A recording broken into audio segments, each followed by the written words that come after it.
Baik, pada siang hari ini kami akan menerangkan kronologi kejadian berita viral kemarin terkait anggota dari kodim kami yang melaksanakan tindakan yang kurang terpuji.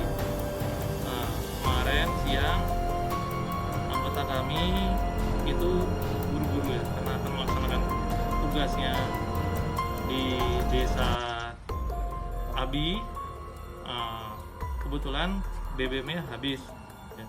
BBM-nya habis, dia akhirnya segera menuju ke pom bensin yang terdekat ya. Kebetulan pom bensin Waipare.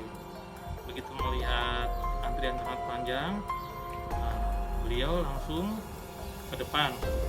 Biasanya kita memang sudah ada kerjasama untuk anggota TNI atau Polri itu apabila mendesak berkaitan dengan tugas yang segera dilaksanakan itu bisa didahulukan.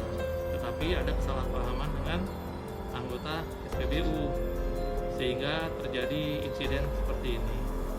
Tadi malam sudah kita damaikan ya Pak ya atas kejadian ini. Berita ini sudah damai. Untuk itu kami mohon kepada rekan-rekan agar tidak lagi disebarluaskan tanggung jawab ya. Jangan lupa subscribe, share, komen, dan like ya.